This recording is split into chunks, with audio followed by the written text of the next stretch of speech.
Hello, everyone. Welcome to today's show. This is Analysts Gone Wild, and the official name is Analysts Gone Grumpy. So you will find a lot of grumpiness here, which we all enjoy a lot. This is what we do for a living, I guess. We are analysts. We meet every Thursday at 11 a.m. Eastern.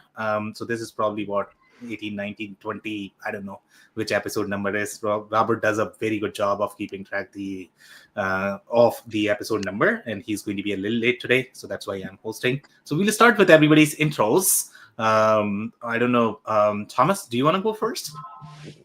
Sure. Thomas Wiebernight. I'm at CRM, covering CX, CRM-ish topics, as the name suggests, and I'm doing that for ever. Probably, yeah. And I'd say cranky, not grumpy. Cranky. You are always rebranding, redefining things. Thank you so much, Thomas. Hyun, do you want to go next?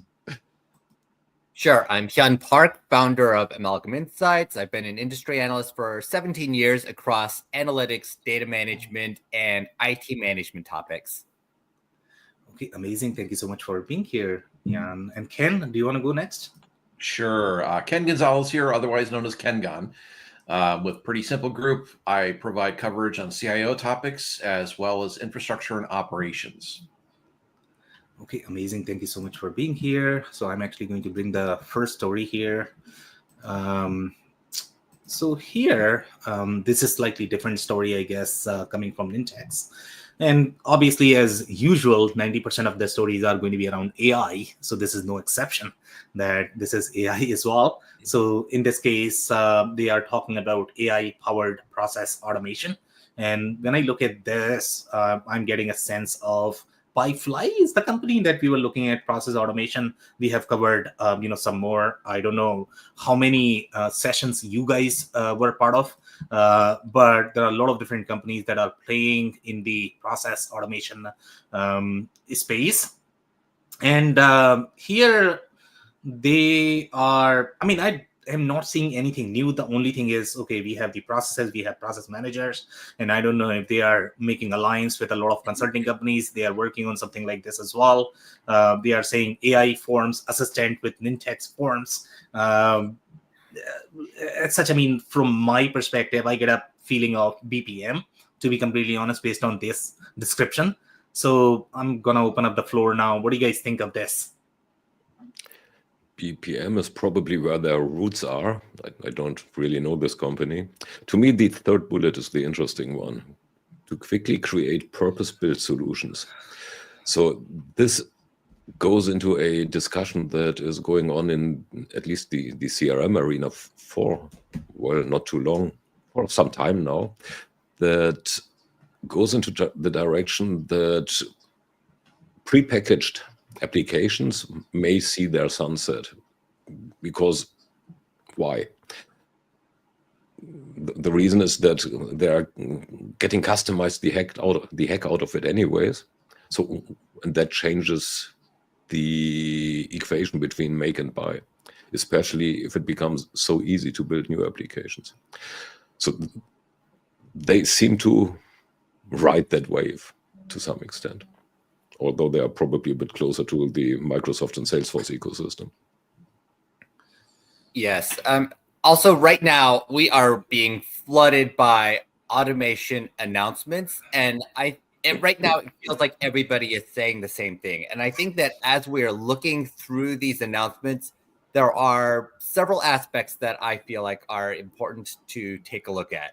The first is whether your AI is simply producing some sort of output like a report or a chart or some sort of standard generative AI output, or whether it is supporting some sort of automated process where you're going through a series of steps to get something done. A second is whether this is something that is a human-based, a human in the loop, or whether it also supports automated capabilities or some sort of orchestration for multi-agent capabilities. And then a third aspect is the extent to which the AI works, whether it simply works within the platform or whether it is a more extensible and multi-platform capability. And when I look at this seems to me to be specific to the Nintex platform, and it seems to be a generative AI kind of announcement, which is probably helpful to add to their process automation capabilities, but not necessarily speaking to the hype, that agentic hype that has been coming up the last month or so, where we're already moving to this next generation of AI that is supposed to be handling multi-step processes in a logical way while keeping attention and not losing focus on what it's supposed to be doing. So from my perspective, I think that the whole idea of being able to do task level automation is now really not a differentiator. Everybody and their dog can do it. And I think it puts customers in a very rough position. And what I mean by that is they now have to actually go through and look at each of the individual vendor candidates that they're going to consider and determine whether or not that's actually a fit for the way that they're going to work. In a lot of ways, this reminds me of the AI ops quandary, where people would come in with tools that have a certain level of capability, a certain data set, but it still was on the shoulder of the adopting firm to figure out, hey, does this work for me in the way that I need it to, so that I can actually say that I'm getting value and show that I'm getting value from adoption of the tool set. I think that with the way that the markets are moving, it makes it even more difficult the more that we focus on this. And higher level automation capabilities where there's lots of pre-built connectors, there's logic that helps stitch everything together so it's not as much of a manual process as it has been in the past. These are all capabilities that people need to be looking at, and I don't think that this really speaks to it. Yeah, so some very interesting comments, and I'm going to have just one comment based on your comments, I guess. And Thomas, I mean, you made a very interesting comment related to the whole no-code, low-code world and make versus buy argument. I don't know how true that is, to be completely honest. For the ad hoc applications, there might be a case that the existing applications might be replaced with no-code, low-code platform. But even the no-code, low-code platform, the real origin of them when they started as low-code, no-code, now they are trying to position themselves as CRM platform. ServiceNow is probably a classic example because, what customers are looking for, they are looking for very easy, not easy should not be a word, I guess. Fast adoption, fast time to market, right? And it's very hard to develop anything, even if it is going to be low code, no code, that does require substantial learning. Even for business folks and for developers. I mean, you are going to have a lot of proprietary boilerplate, which is sometimes harder than the actual programming languages, in my personal experience. So I don't know if no code, low code is going to be the future as such. There is a possibility that because of AI capabilities that might change, because if it is going to be all prompt, then it might be easier. But in my personal experience, getting the first version is easy. Maintenance is generally harder with these applications because they have a lot of boilerplate, and that is generally harder to maintain compared to how you can maintain a text-based programming version. So I don't know. Those are my thoughts. Yeah, there are certainly some companies that bet the house on it. You mentioned one, Pega is another one, Croatia a third one. Yeah. So they seem to be quite successful for, at least for some areas. It may work. Let's put it like that. But I agree, the final word is not spoken. After all, companies like Oracle, Microsoft, SAP invest a heck of a lot of Salesforce invest a heck of a lot of money into prepackaged applications. So that'll be a struggle, and there will be quite surely different use cases where it works and where not. Yeah, just to be clear, they both have a place. So I'm not arguing that. I mean, they don't have a place; they have a place as well. In the market, they both have a place. They are not necessarily replaceable. More comments, guys? No, I can go to the next story if no. Okay, so here, this is Circana, I guess, right? Circana, Liquid Supply Chain Solutions. And this is very interesting. So they are talking about liquid data platform, empowering suppliers with real-time insights to optimize supply chain planning and execution. And I don't know what is new here. I guess, I mean, there are like many different platforms that does very similar things. Here they are saying providing prescriptive recommendation for inventory allocation. Again, very SNOP, kind of messaging. I'm not too familiar with them. I don't know how big they are. I don't know if you guys know them. They are saying the new offering leverages automated ingestion, harmonization, and export capabilities across the suppliers' portfolio of retailers to provide insights down to the store, item, and day level in a fraction of the time. And again, this is very SNOP. I don't see anything new here. So they are saying cross retailer insights. So is it more of the retailer to retailer integration game? I don't know. You guys tell me your comments.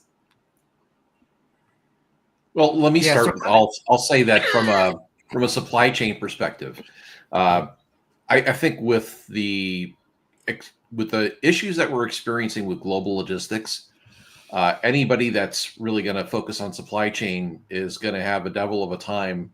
I think that this is interesting in terms of like a forward-looking perspective, but can it actually help me now dealing with the fact that some items may not make it to port, some items may not make it on the actual either the train or the truck to actually make it to the place where the equipment's needed?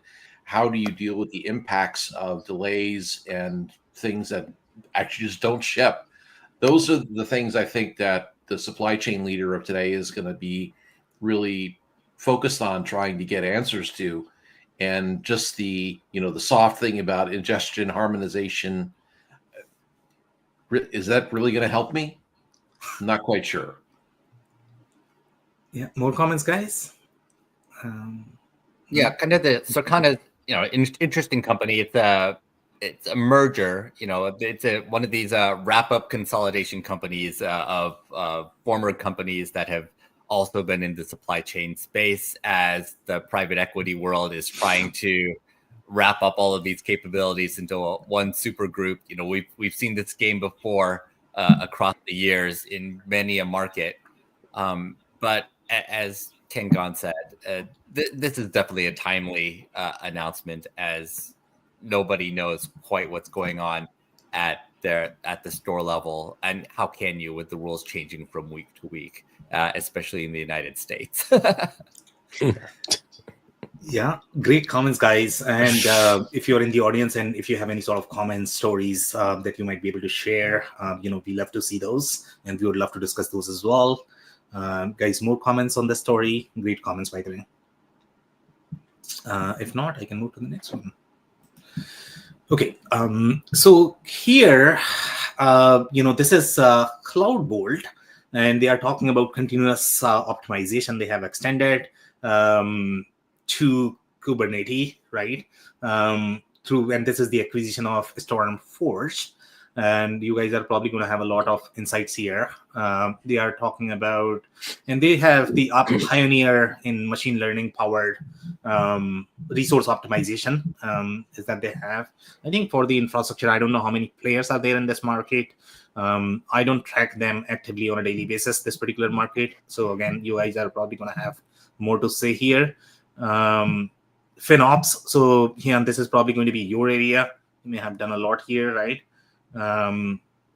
Sure. I've definitely got a lot of thoughts here, but I would say that at the big picture level, first of all, Kubernetes is a way to be able to abstract your IT resources, as Ken knows super well. And it's useful, and this is important because you're never quite sure how much computing resources you're going to need for a specific application when it is emerging, especially if you're a hyper-growth company. So you're going to try to move it onto something like Kubernetes often to be able to scale and to be able to not be locked into any particular infrastructure environment. And so it's helpful there. But the problem is obviously the cost can skyrocket really quickly if you're not careful. So combining that with CloudBolt, which is a more holistic solution for looking at visibility to cloud cost, seems like a natural addition. The interesting thing here is both of these companies were actually funded by the same venture capital firm. So in some ways, this is a view of this venture capital company. I believe it was Insight. It was looking at, went down two separate paths to figure out how to manage IT costs, and started finding that these two started coming together to some extent. And it was useful to have that detailed look of infrastructure flexibility to go along with the bigger picture of just what the cloud cost was at a big picture level for Amazon, Azure, the Google, the normal players, the usual suspects. Yeah, more comments, Thomas or Ken? Do you guys have anything to add? No? No, I do. Just summarized it.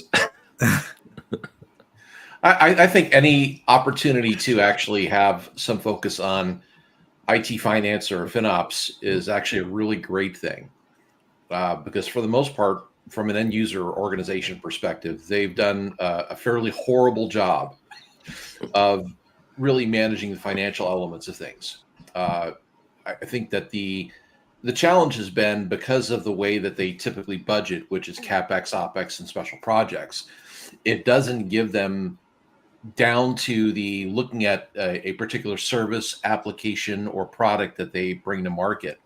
And when I say market, that could either be for the direct benefit of their customer or their internal IT resources, or whoever's going to actually provide services to the people that they actually end up serving.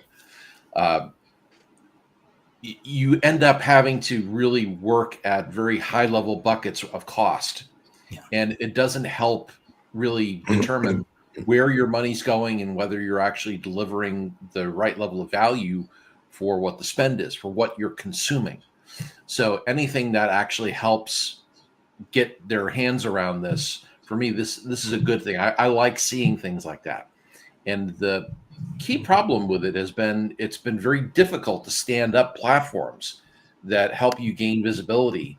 Because I think that we've got a bit of a disconnect between the financial model being used and the lower level capabilities, how those roll up and get packaged so that you can account for it on a product or capability level. So that's, if we're even moving one step in that direction, I'm very happy to see it. Yeah. Now I need to pitch into, so it's basically combining the insight with the action, right? So the acquired company enables them to step up or down the containers based upon the impact that, or well, the required capacities that are needed. So this is probably what kind of gone, what you wanted to get into, right? Yeah. Yeah, so very interesting. So I have, I don't know, Thomas, you still had something? Go. No. Okay. So I have two, maybe questions, for either Hyun or, Ken.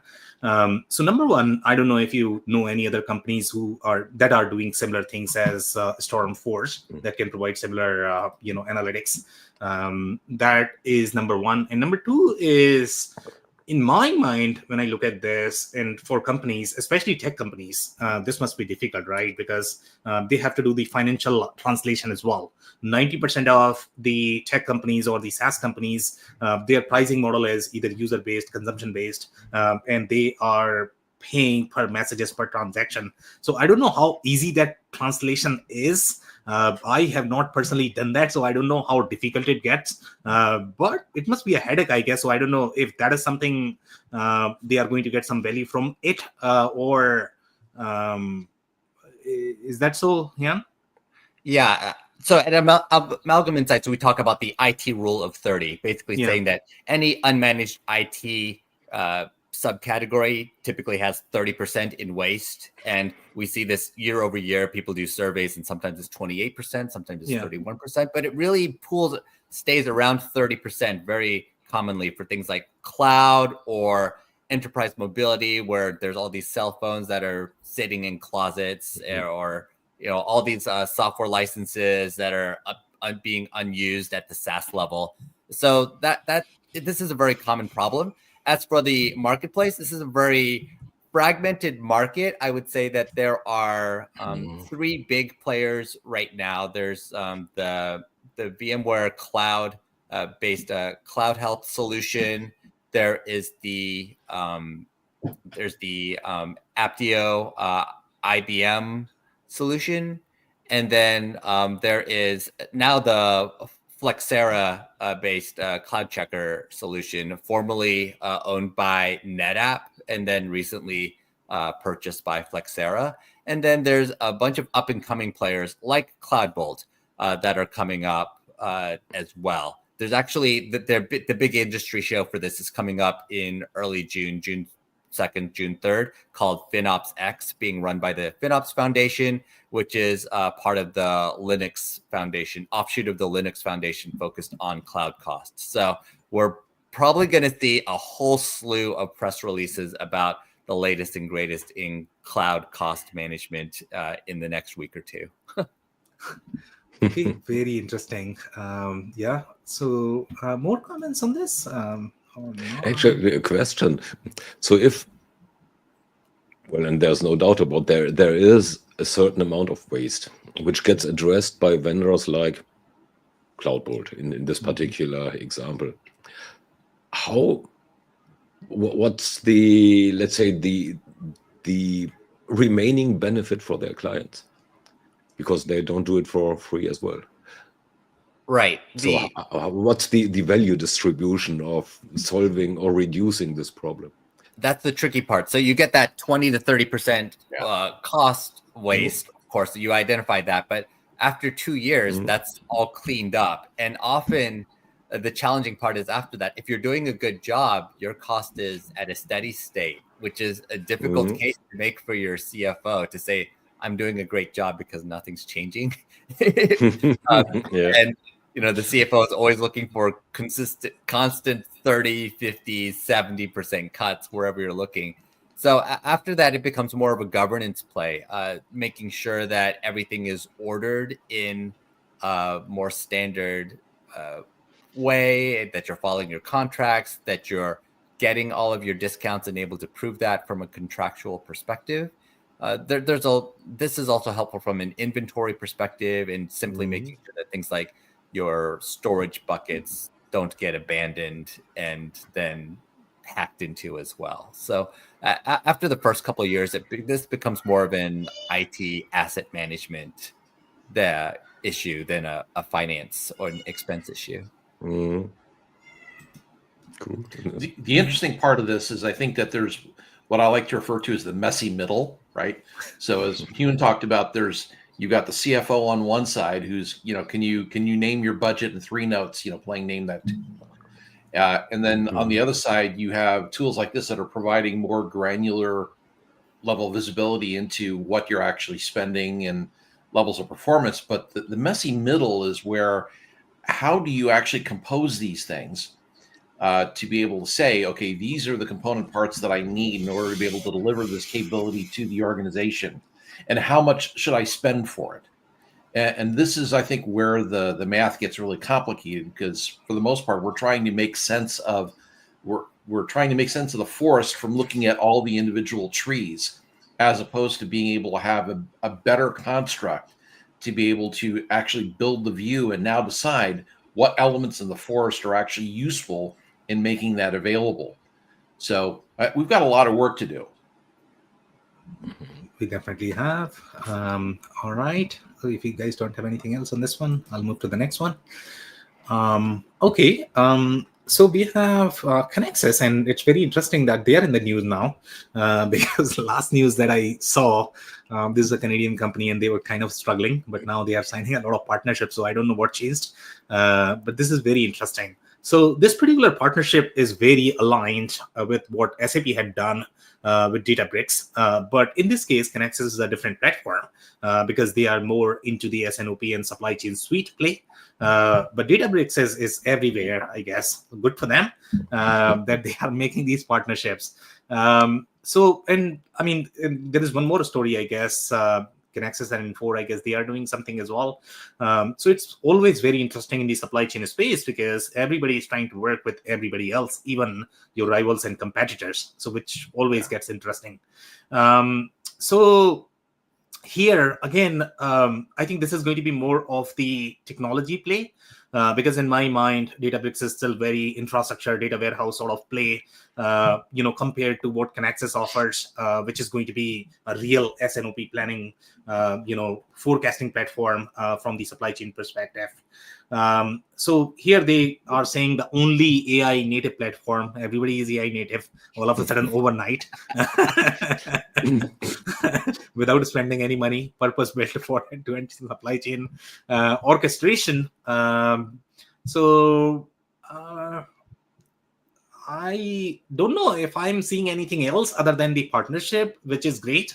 I don't know how that is AI native, but I would say it's definitely a partnership. That's all. Do you guys have more thoughts here? Yeah.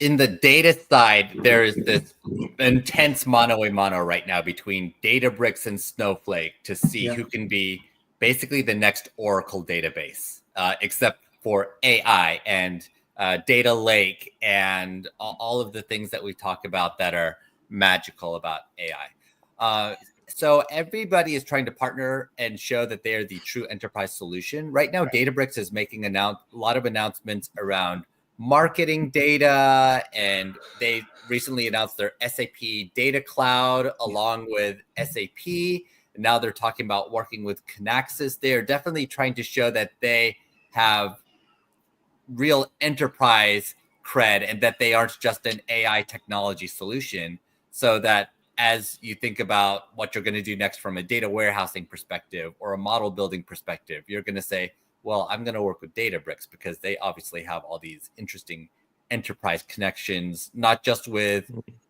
markets, but with market leaders like Kinaxis, which might not be the sexiest company in the supply chain space, but obviously is a well-established one.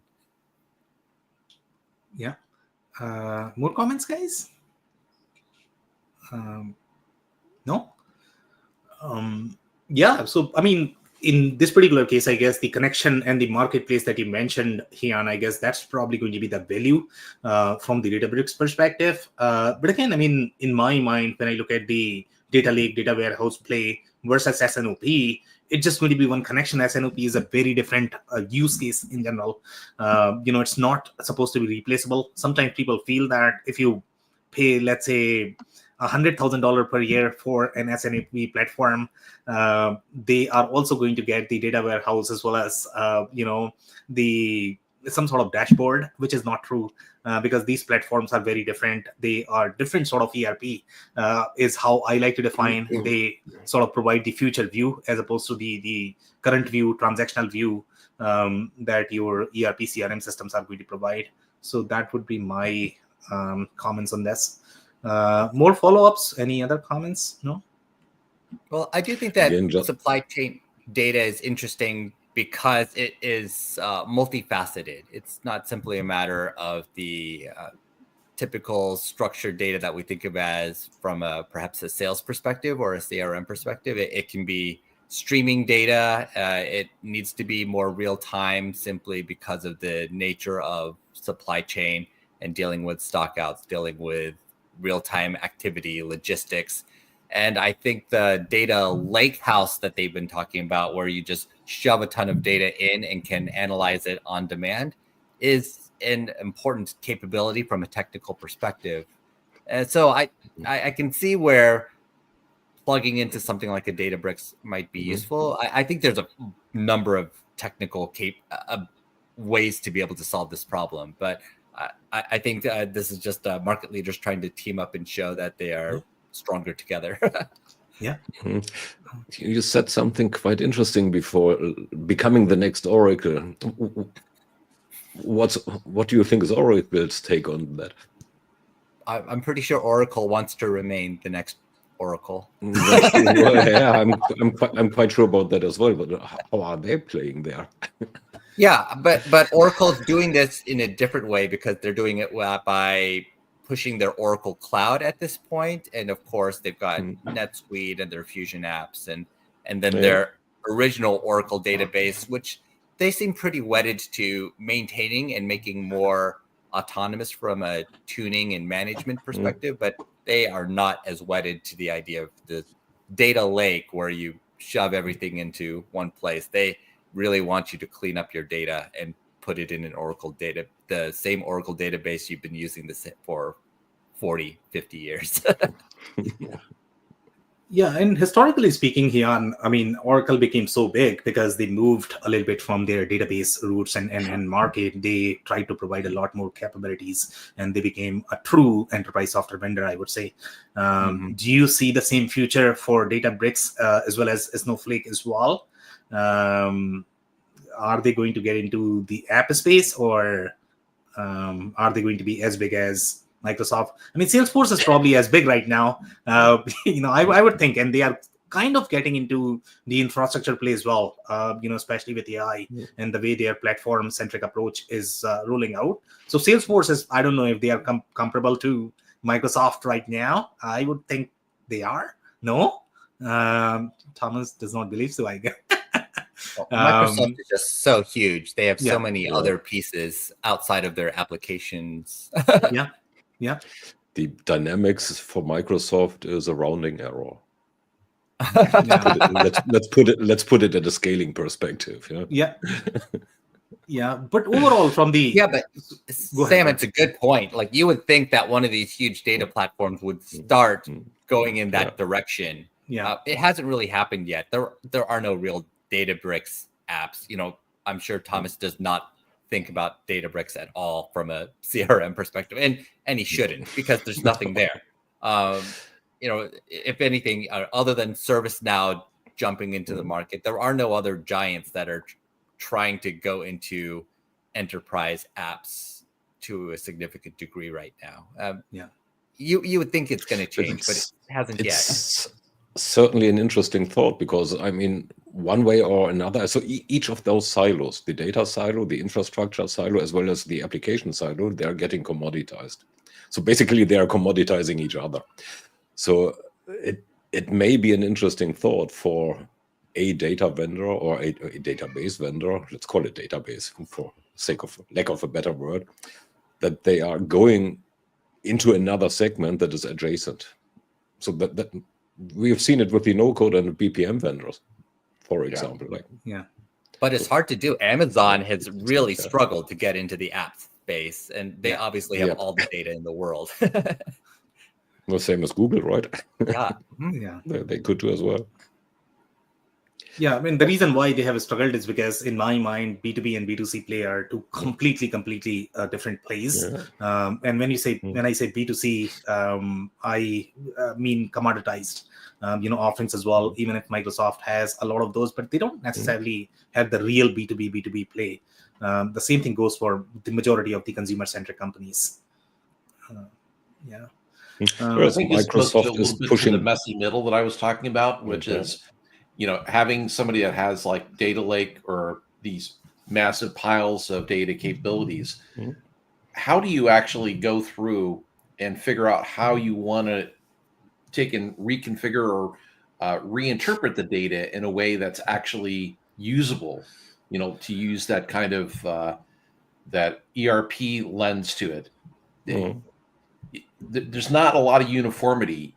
I think that's why people have been hoping that AI will be the solution to this.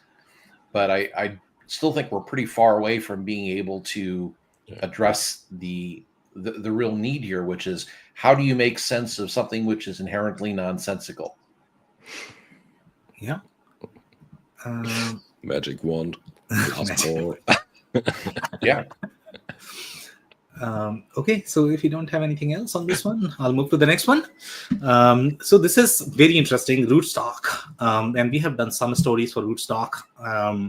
And if you guys don't remember, they are the ERP platform on Salesforce platform, and they are primarily into the manufacturing centric space. So right now, I guess the Spring 25 release is really big for them. They have done a lot of UX uplift. Now you guys might feel that it's not as exciting as what other companies are working on.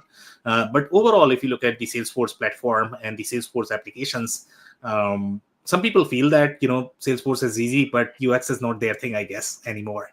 It does not feel as modern. And they have done a lot of Lightning enhancements, but it's just not as consistent. And these guys are trying to enable that. So this update is for Lightning. They have a lot going on from the AI perspective, which I don't know a lot of ERP vendors that are really rolling out these features. In their case, they have done it, which I completely believe because they have the horsepower of, I would say, Salesforce that they are able to leverage on. So that's why they are able to do that, even though they might not be as big. So, I mean, in my mind, I think this is very exciting. What do you guys think? Anything that targets user experience and making things easier for the people that are actually using products to do their jobs, I think that's actually a really great thing. And specifically because the less friction that there is for somebody to be able to serve somebody else that is, like going to fulfill the organizational mission, I think that's a really great position to be in, because now it's focused on a role, it's focused on certain outcomes, and how you use the platform that you invested a whole ton of money in to actually deliver better results. So I like being able to see things that directly impacts the experience from a design and management perspective. Yes, pretty much the same. Although I ask myself whether they are betting on a horse that is going out to pasture. Because what Salesforce does is they are betting big time on Slack. So this follows another trend, which is, I call it, the conversation becomes the user interface. So people they are not wedded to the application frame. They work wherever they work at any given point in time. And this very well may be far outside Lightning. Means, let's say, in LinkedIn or in any conversation application, in Slack, in Teams, in Zoom, wherever it is. And there, this doesn't help much. So Rootstock might bet on a horse that is, well, no more in its prime. Formulated carefully here. And I don't mean Salesforce with it. I don't mean Salesforce with that, just Lightning. Yeah.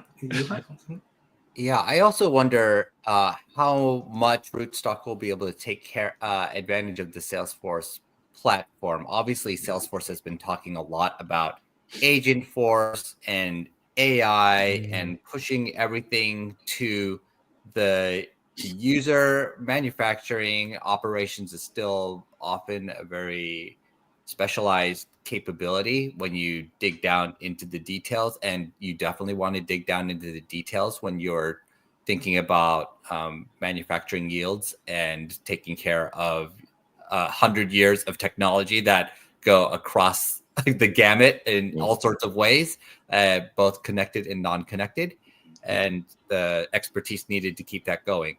And often the capabilities that we're trying to sell in the here and now and everything developed over the past year just aren't relevant to a lot of what's happening in manufacturing operations overall.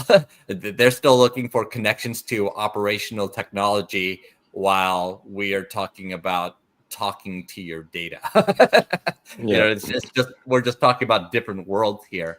But that aside, anything that makes manufacturing operations easier, I would think is a good thing. I just wonder how much manufacturers really want to be modernized to the extent that the platform may allow them to. Yeah, so some follow-ups there, if you guys don't have any comments there. So number one, I mean, Thomas, Slack is just one leg, I guess. Salesforce, in my mind, is really big overall from their penetration perspective, from their presence and platform perspective. And here, to your comment, what they have done from the Rootstock perspective on Salesforce platform is just mind-blowing. In my mind, when I look at the CRM data model, it's very lean, very truncated, and that's done for purpose. And you guys would agree probably with me that if you are going to be really going to have really bloated data model, then you sort of create ERP. The intent of CRM is very different because you are trying to promote the ease of use. But surprisingly enough, what Rootstock has done on top of Salesforce platform, and that's why Salesforce is so powerful, because they can build these very complex applications on the Salesforce platform. And Rootstock, if you look closely, they have done wonders. And that's where I see the power, to be completely honest, from the Agentforce perspective as well, that they will be able to leverage that. So that would be my take. I don't know if you guys are going to have any other follow-ups there. I know Thomas does not like that, I guess. Well, CRM processes can become very complicated, so I don't have a problem with complex data models there, as long as you keep the user interface on top of it simplified. So there are two very different beasts. So yeah, a lot of CRMs, they cannot handle, even though they all claim that they can do pretty much anything. You can do custom objects, but once you start developing, then it just doesn't work. A lot of them. Like same I with would say same with ERPs. Yeah, but this also reminds me, there's Rootstock, and then there's also Circana, formerly Financial Force.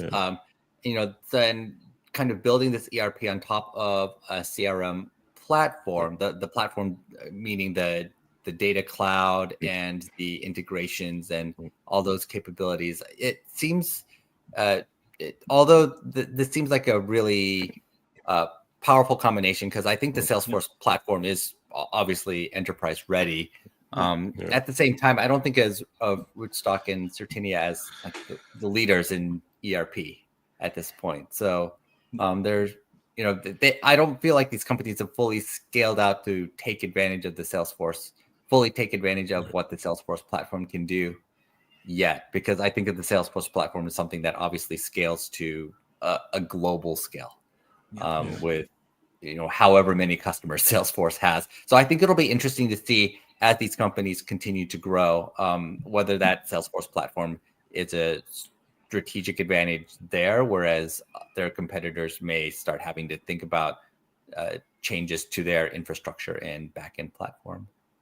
Yeah. So Robert, just to your comment, I guess, overall in terms of the differences between CRM and ERP, yes, ERP is any, I would say, packaged applications are going to have their own sort of limitations. There's nothing called infinite scalability. If people believe that, then they don't know how to do software, I guess. Well, just throw a server more at it, or a Kubernetes.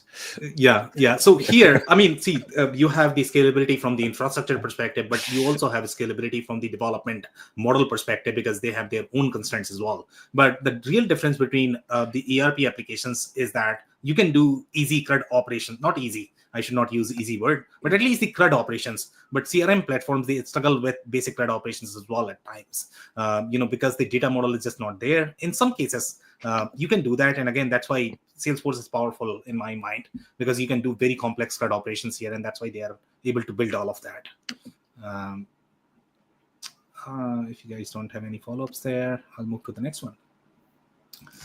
Okay, so here, this is coming from the PM side of story, and we have done some stories related to the program management, portfolio management.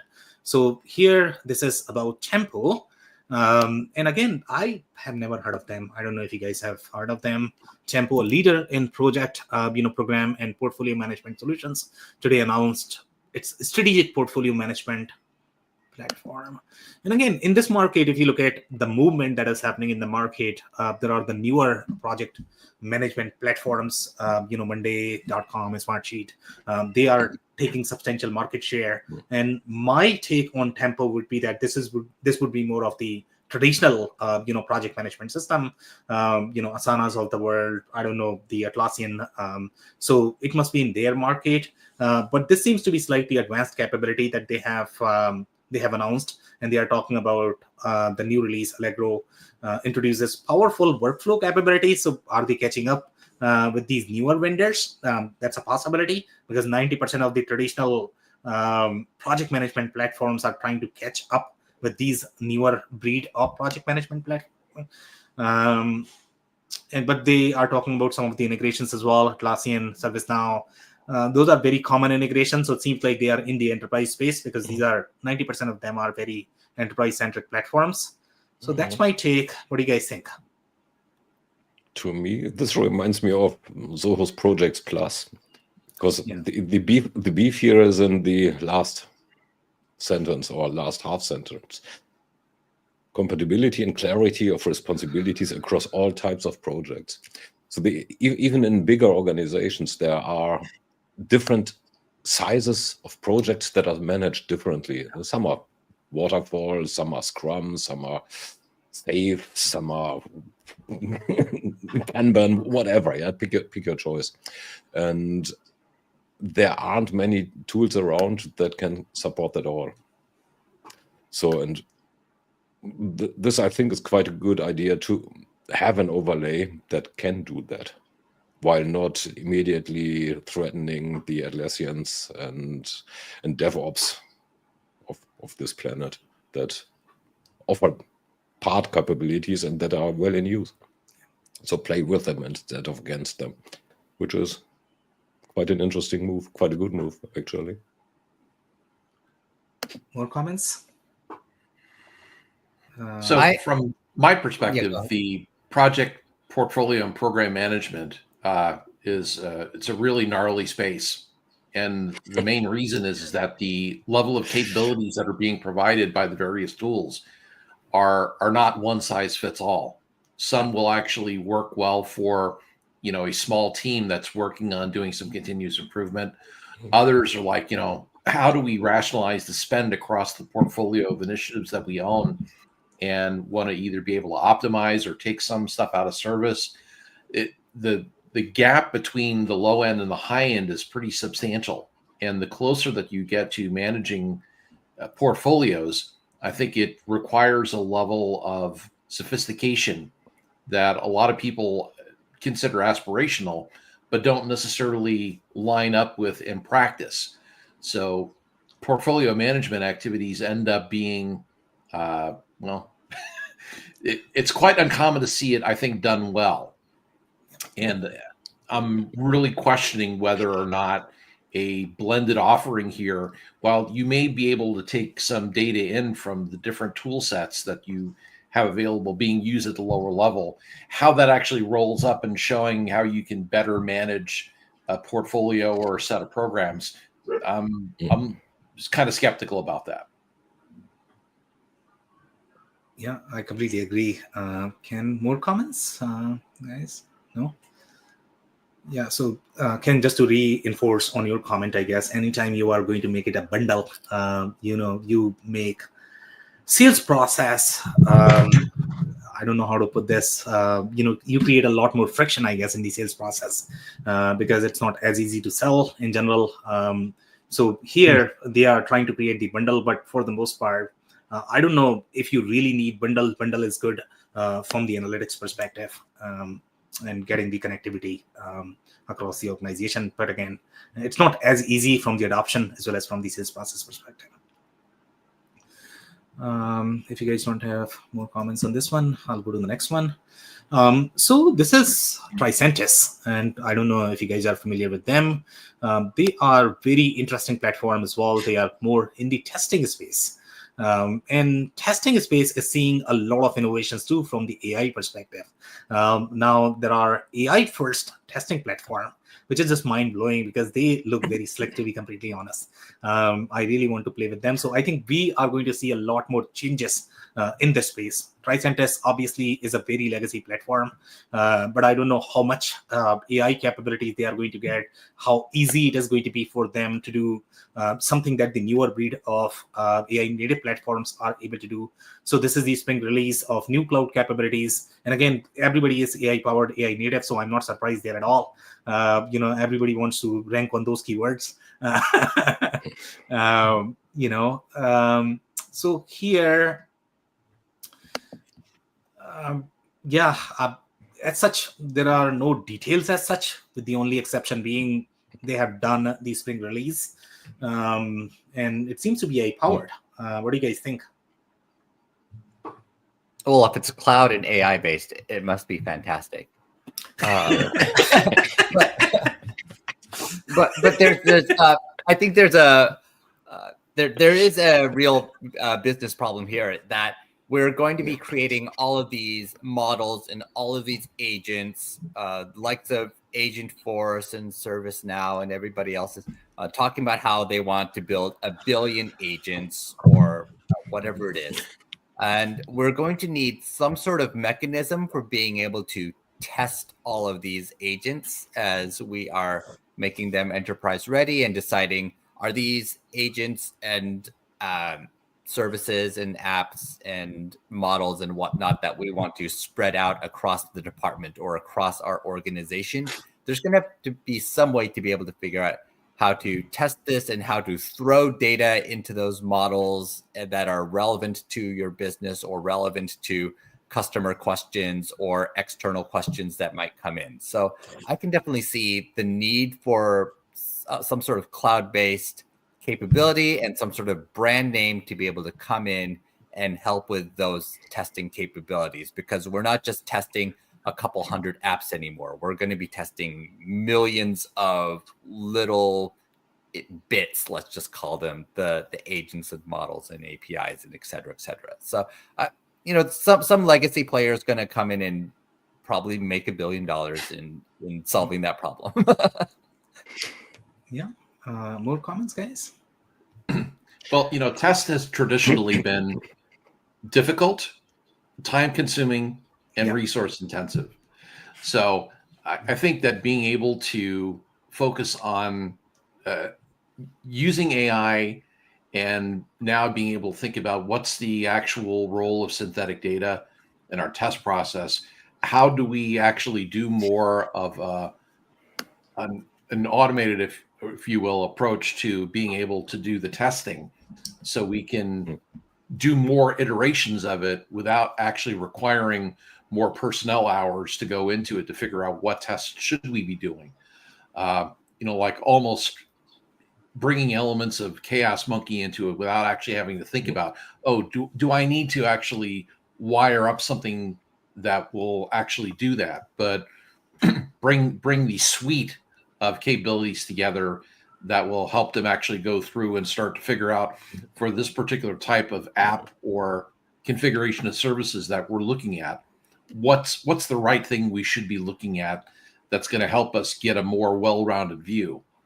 And this is more along the lines of what I would see like the chip makers would do when they try to exercise chipsets. You can't test for everything, but you should have a way of being able to get most of the capabilities. So yes. I'm pretty excited about seeing any type of work being applied to this particular area. Yeah, especially in the CI/CD world, where we are basically continuously deploying new stuff, which needs to get tested without, paying an arm and a leg for it. Yeah. So or encountering a bunch of delays. Yeah, or that, or putting a patch that is going to disrupt the whole world. I mean, if you're looking at the enterprise software world, there is a good deal of acceptance by vendors that software gets shipped buggy. And whatever helps in reducing the bagginess, both, is a good thing. And probably all of our books. All right, guys. So if we don't have any other comments on this one, I think we are close to our time now. So we can take some sort of closing thoughts. And if you guys have any other plug that you want to provide, you can do that. So we'll do the reverse this time. Ken, do you want to go first? Sure. I think given the things that we're seeing from an announcements perspective is I would actually like to encourage companies to be a little bit more thoughtful about not necessarily trying to go for a desired future state right off the bat, but what's the next step you can take from the tools that are available that are going to be able to give you demonstrable value and be able to last anywhere from 2 to 5 years so that you can stabilize, you can deal with some of your tech debt issues and have some level of enhanced capability without actually having to break the bank. Yeah. Jan, your thoughts? Yeah, I think that with the IT branding that is happening right now, I'm actually the AI branding happening right now. I'm pretty excited about this as an IT nerd because it means everybody's saying the same thing. So you can't simply buy your next technology based on the high level branding at the executive level. You actually have to do some due diligence and figure out what's happening on a technical level and figure out whether this software solution is supporting your vertical, your department, your specific use cases, your key pain points at both business and technical level. And that's nice for me to see because that means we're kind of getting out of the type of buying enterprise applications and have to actually think about this again. You can't just throw $8 billion at something because your CEO said so. Yeah, Thomas? For me, it's often the usual grief. So they are talking a lot about the what great stuff they are throwing out into the wild for people to be used, for businesses to be used. And what is often left sort of unsaid or only implicitly said is why? Why do I throw it into the wild, and why is this beneficial to you? And by the way, why me and not Ken? So or Ken's product. So this is something that all of us probably should learn a little more in communicating, especially if you're in marketing. I think you all should buy from Ken and Thomas and Sam. I'll be more than happy to buy. All right, guys. So my thoughts here are going to be, I'm extremely pleased today. At least, I mean, we didn't see as many AI stories, and there were some stories that were slightly meaningful. And that's what I care for from the user experience perspective, from the real world value perspective. So we could see some stories that had that. On that note, thanks for tuning in, everybody. This was part of our Analysts Gone Wild, and we meet every Thursday at 11 a.m. Eastern. So make sure you guys are going to be here next week. We're going to come back with another show. On that note, thanks for tuning in, everybody. See you. Bye.